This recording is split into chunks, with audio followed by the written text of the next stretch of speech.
샬롬, 오늘도 주님의 평강이 여러분과 함께하기를 축복합니다. 주님과 동행하시고 하나님의 말씀에 따라 살고 성령의 인도하심에 따라 살아가는 복된 하루가 되시기를 주님의 이름으로 간절히 축원합니다. 오늘 아침 하나님께서 우리에게 허락해 주신 말씀은 고린도전서 16장 1절에서 12절 말씀입니다. 성도들을 도우려고 모으는 헌금에 대하여 말합니다. 내가 갈라디아 여러 교회에 지시한 것과 같이 여러분도 그대로 하십시오. 매주 첫날에 여러분은 저마다 수입에 따라 얼마씩을 따로 저축해 두십시오. 그래서 내가 갈 때에 그제야 헌금하는 일이 없어야 할 것입니다. 내가 그리로 가게 되면 그때 여러분이 선정한 사람에게 내가 편지를 써 주어서 그가 여러분의 선물을 가지고 예루살렘으로 가게 하겠습니다. 나도 가는 것이 좋다면 그들은 나와 함께 갈 것입니다.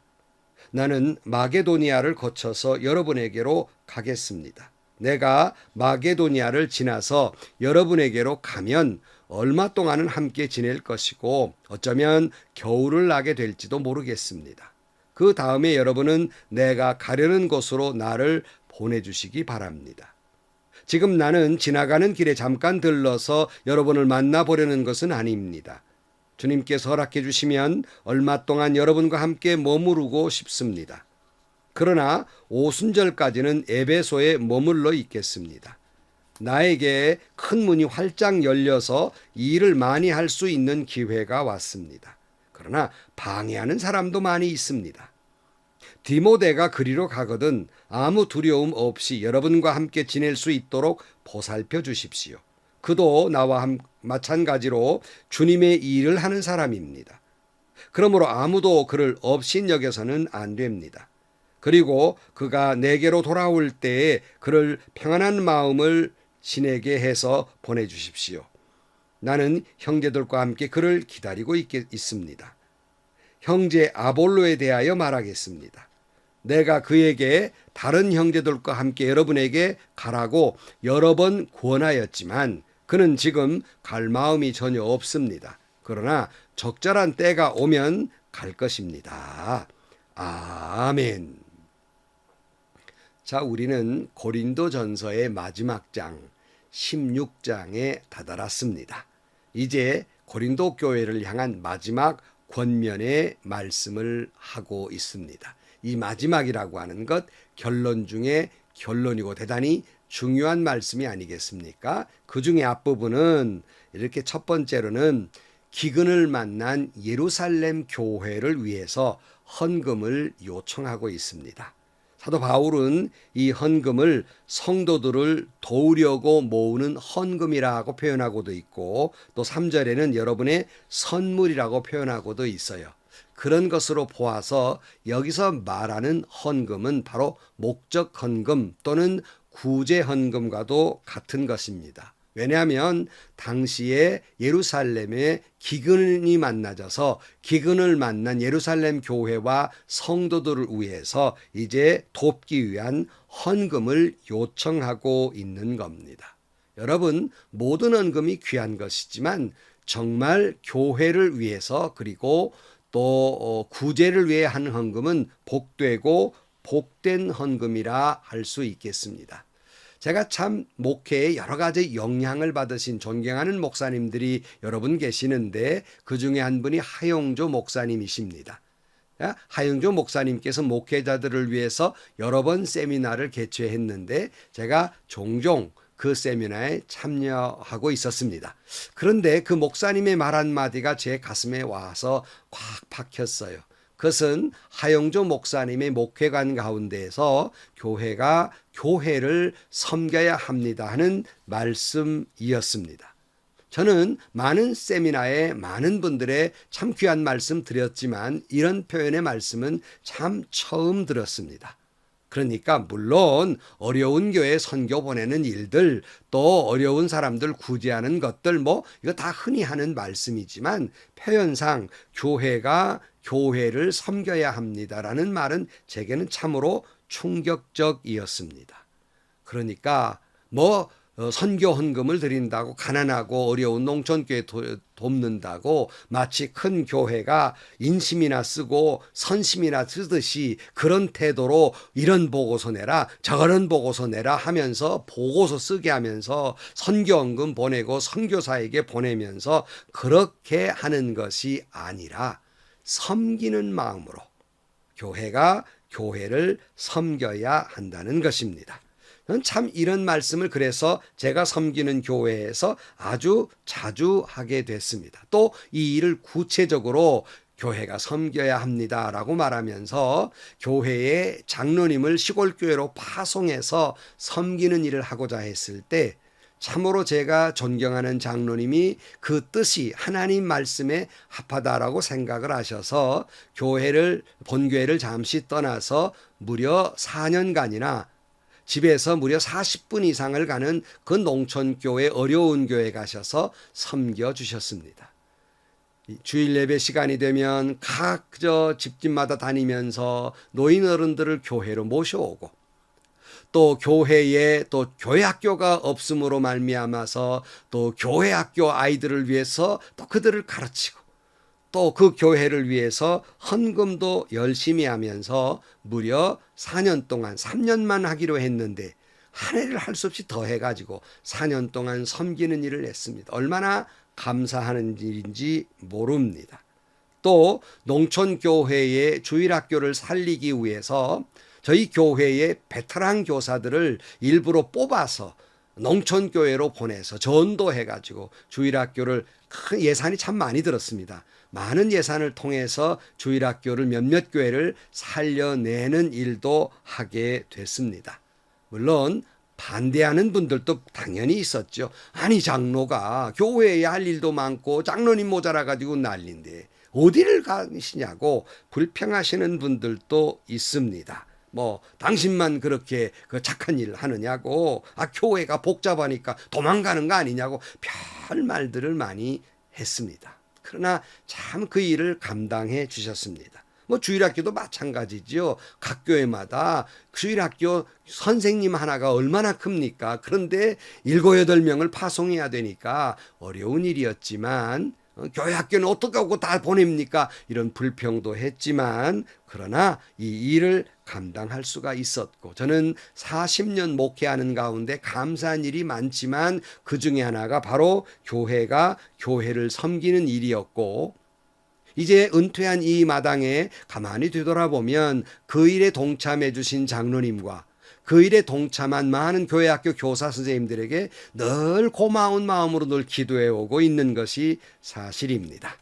자, 교회가 교회를 섬기기 위해서 목적 헌금, 구제 헌금을 하게 했는데 원칙을 사도 바울이 말하고 있습니다. 첫째는 그저 일거에 하지 말고 매주 조금씩 형편에 닿는 대로 하라는 것이고요. 또 하나는 전교인이 다 참여하는 일이 좋다 하는 것이고요. 그리고 세 번째는 형편에 따라 해라. 이런 권면을 하고 있습니다. 그러니까 바울이 도착했다고 갑자기 우원히 해서 그렇게 하지 말고 형편되는 대로 그렇게 헌금을 하라. 그러나 구제 헌금을 또 강하게 요청하고 있습니다.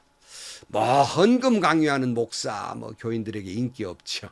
사도 바울은 이렇게 구제 헌금을 하라고 요청하고 있어요. 이 요청하게 된 까닭은 여러분 예루살렘 교회를 위한 것 같지만요. 결국 고린도 교회가 복받는 일이기 때문에 그렇습니다. 여러분 헌금하는 일 성도를 홀리기 위해서 목사들이 헌금하라고 하는 것 같습니까? 여러분 제 목사로서 목사 양심을 걸고 말씀을 드리는요. 그렇게 하는 것이 그분에게 믿음도 성숙하게 되고요. 그분에게 복이 되는 일이기 때문이지 하나님 나라에 돈이 없어서 일을 못하겠습니까? 그러므로 여러분 특별히 교회가 교회를 섬기는 일 그리고 어려운 사람을 돕는 일 정말 복 중에 복 받는 일임을 알아서 여러분 그 은혜에 동참하실 수 있기를 주의 이름으로 간절히 축복합니다. 그래서 저희도 저희 교회 장로님 하나 손길이 얼마나 참 크고 교회 학교 교사 한 분의 힘이 얼마나 참 귀한데 그렇게 보냈던 것은 도리어 교회가 복 받는 일이었기 때문입니다. 진정으로 주님의 마음을 품고 섬기는 일은 복받는 일입니다. 어려운 교회 목회자를 돕는 일, 어려운 선교사를 돕는 일, 어려운 성도를 돕는 일, 아니 믿지 않는 사람이라도 어려운 사람을 돕는 일, 이것은 자신에게 복된 일이고 엄청난 축복의 일이며 자자손손이 복받을 일입니다. 여러분, 이 일에 동참할 수 있기를 주의 이름으로 축복합니다. 제가 또한 목회에 정말 보람으로 느끼는 것은 월드비전이라고 하는 기관을 통해서 아프리카에 가서 어려운 두 가정의 아이들을 돌보는 일, 늘 제 뒤에 사진이 한 장 걸려 있습니다만은 얼마나 제 목회에 보람된 일인지, 정말 아주 작은 일이었지만 뭔가 어려운 사람들을 돕는 일이라고 하는 것 얼마나 귀한 일인지 모릅니다. 그들을 위해 기도할 때마다 눈물이 납니다. 여러분 자신이 복받을 일입니다. 교회가 교회를 섬기십시오. 또 어려운 사람들을 구제하는 일에 열심을 다해 동참하십시오.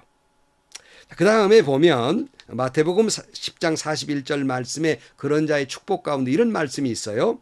예언자를 예언자로 맞아들이는 사람은 예언자가 받을 상을 받을 것이요, 의인을 의인이라고 해서 맞아들이는 사람은 의인이 받을 상을 받을 것이다. 내가 진정으로 너에게 말한다. 이 작은 사람들 가운데 하나에게 내 제자라고 해서 냉수 한 그릇이라도 주는 사람은 절대로 자기 받을 상을 잃지 않을 것이다.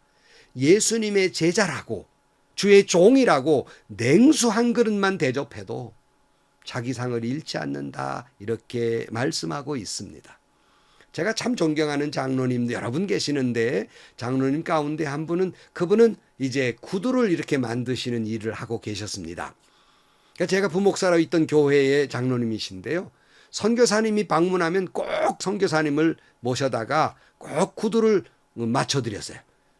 당신 손수. 그래서 2커리씩을 꼭 이렇게 드렸습니다. 그러면서 늘 장로님이 하시는 말씀이 이거였어요. 나는 선교지에 못 가지만 내가 만든 이 구두가 선교사님을 통해서 그 선교 지역을 밟는다고 하는 생각만 해도 복되고, 내가 그 선교에 동참한다니 참 내게 복된 일이고 귀한 일입니다. 이러고 꼭 구두를 맞춰드렸어요. 여러분, 그분은 정말 그 선교사님을 섬겼으니 그 선교사님이 받는 그 축복과 상을 그 장로님도 받으셨으리라고 저는 믿습니다.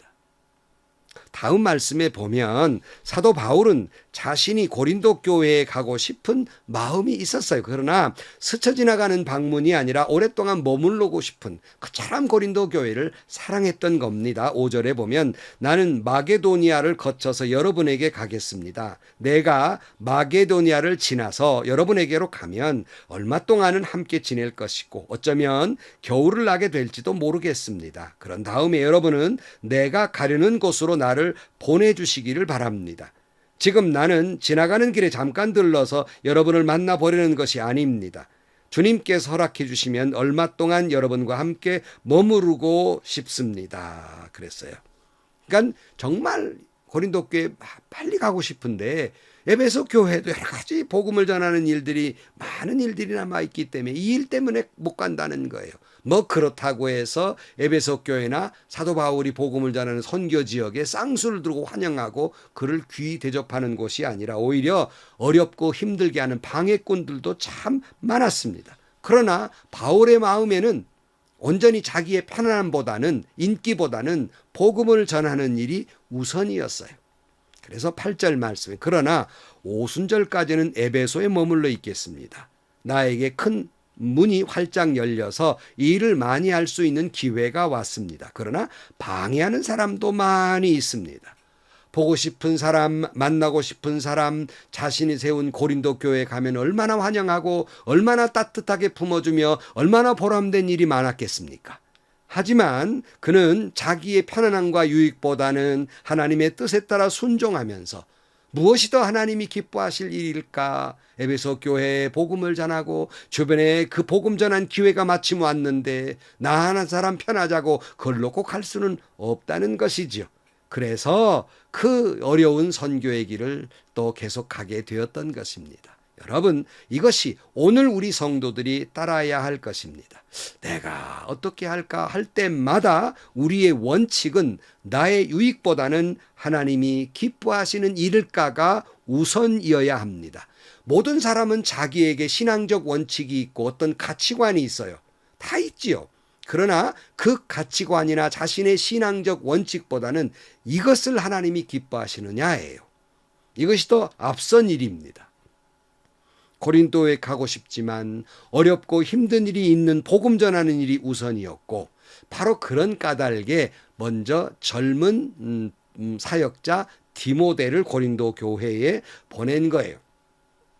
근데 여러분, 우리는 성경에 나타난 디모데를 보면 여러 가지 내용을 보면요, 참 그 디모데는 심성이 착하고 그렇기 때문에 또 심성이 약한 사람이기도 했고, 또 여러 가지 너무 젊기 때문에 미숙한 면도 많았을 것입니다.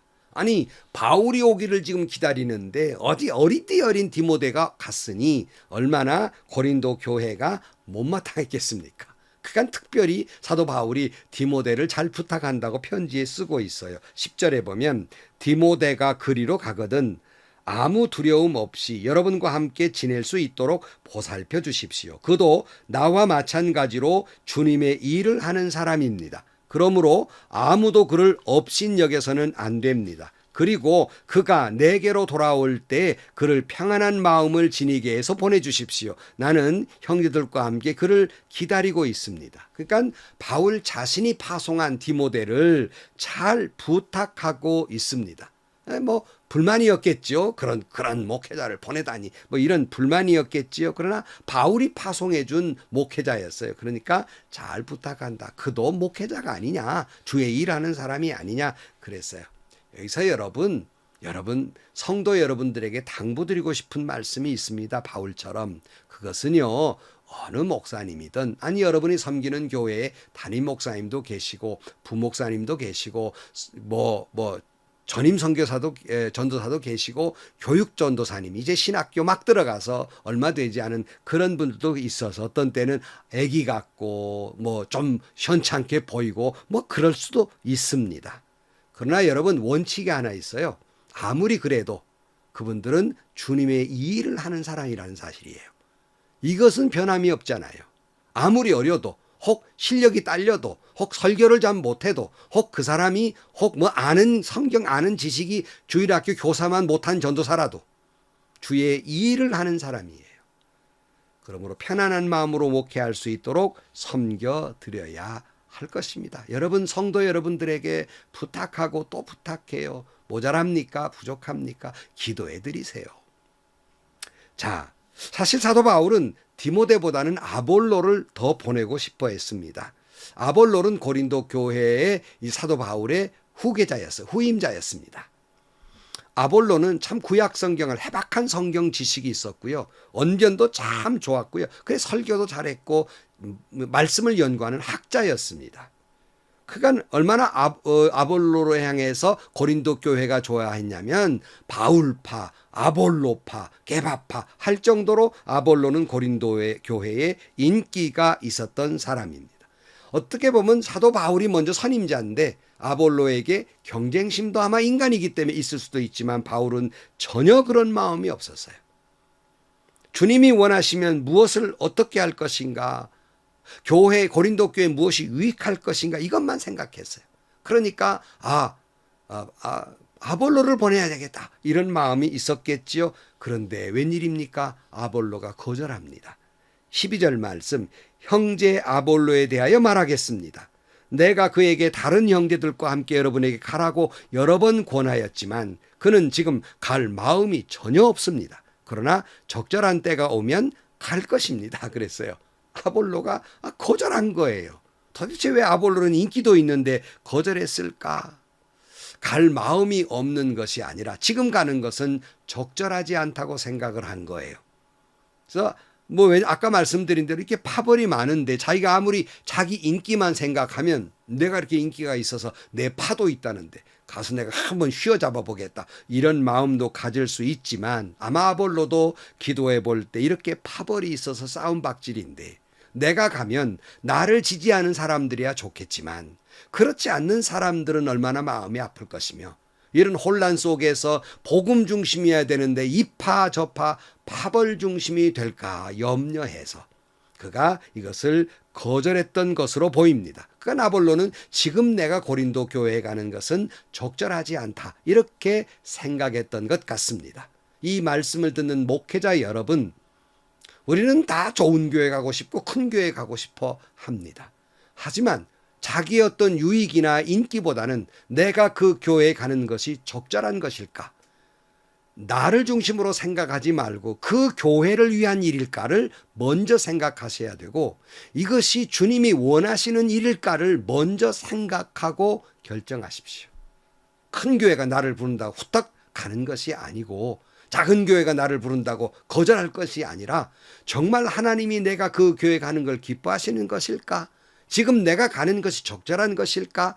자기를 본위로 생각하지 말고 주님을 생각하고 가야 할 그 교회와 그 성도를 중심으로 생각하면서 목회지를 결정하십시오. 자, 하나님이 가라 하면 가겠지만 아볼로는 기도해 보니까 아니라는 거예요.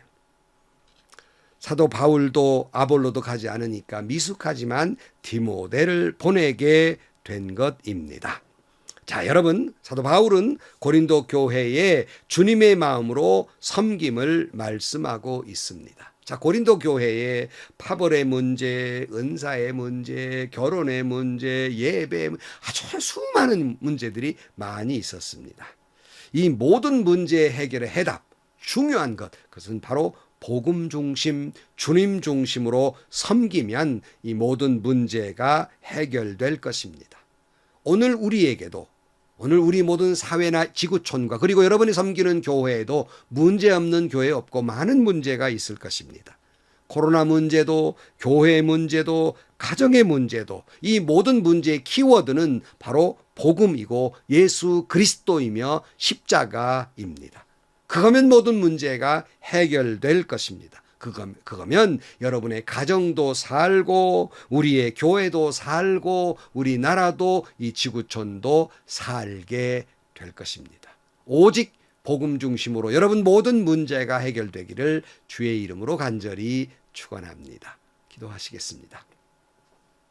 하나님 아버지, 에베소 교회가 여러 가지 문제가 있지만 해결될 길은 오직 하나, 바로 섬김의 문제인 줄로 믿습니다. 복음의 문제인 줄로 믿습니다. 하나님, 우리로 하여금 복음 중심으로 섬김으로 말미암아 우리에 있는 모든 문제가 적절하고도 아름답게 해결될 수 있게 하여 주옵소서. 예수님의 이름으로 기도하옵나이다. 아멘. 여러분, 내가 어떻게 할까 늘 선택해야 되잖아요. 목회자 여러분도 목회지를 위해 선택해야 되잖아요. 그 중심은 내가 되어서는 안 돼요. 인간이 되어서는 안 됩니다. 주님이 뭘 원하실까가 먼저입니다. 뭘 기뻐하시는가예요. 저도 늘 그렇게 생각하지만 반대되는 행위를 할 때도 있어서 참 부족하지만은 여러분, 답이 늘 나와 있거든요. 그러니까 내가 원하는 것이 아니라 주님이 원하는 것, 주님이 기뻐하시는 일, 또는 그 교회를 먼저 생각하고 성도를 먼저 생각한 결정이어야 한다는 것입니다.